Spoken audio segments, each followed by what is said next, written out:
India EU के इतने बड़े फ्री ट्रेड एग्रीमेंट साइन करने के बाद ऑटो स्टॉक्स क्यों गिर गए?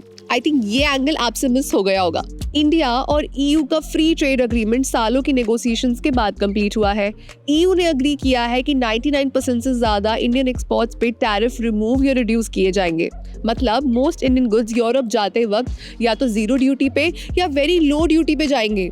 इंडिया भी ईयू के काफी एक्सपोर्ट्स पे टैरिफ्स धीरे धीरे कम करेगा, पर सेंसिटिव सेक्टर्स प्रोटेक्टेड रहेंगे जैसे कि डेयरी, पोल्ट्री, सेरियल्स और कुछ एग्रीकल्चरल प्रोडक्ट्स। इस डील से 6 लाख करोड़ रुपए से ज्यादा के इंडियन एक्सपोर्ट्स को बेनिफिट मिल सकता है। सबसे ज्यादा फायदा उन सेक्टर्स को होगा जो लेबर इंटेंसिव है, जैसे textiles, apparel, leather, footwear, James and jewellery, marine products और इंजीनियरिंग गुड्स।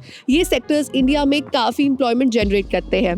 इस डील के बाद इंडियन एक्सपोर्टर्स को यूरोप में इजियर एक्सेस मिलेगा, साथ ही इंडियन मार्केट भी धीरे धीरे यूरोपियन कंपनीज के लिए ओपन होगा। बट द क्वेश्चन इज, इस डील के बाद सबसे ज्यादा रिएक्शन ऑटो स्टॉक्स में क्यों दिखा?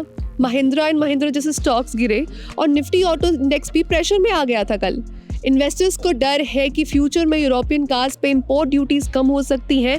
अगर ड्यूटीज कम हुई तो प्रीमियम यूरोपियन कार्स इंडिया में सस्ती हो सकती है। इससे डोमेस्टिक ऑटो कंपनीज के मार्जिन्स और मार्केट शेयर पे प्रेशर आ सकता है। So should they actually fear now?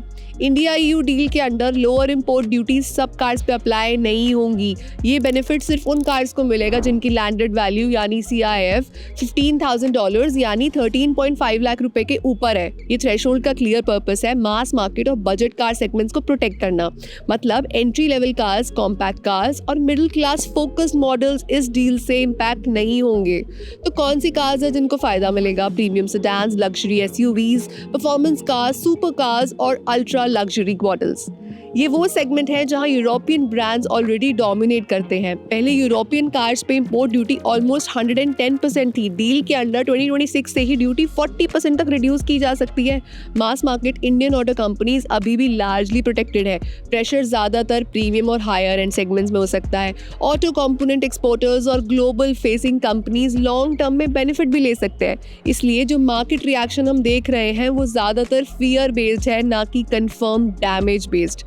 Indian auto companies के पास स्ट्रॉन्ग ब्रांड्स, वाइड डिस्ट्रीब्यूशन और लोकल डिमांड का डीप अंडरस्टैंडिंग भी है।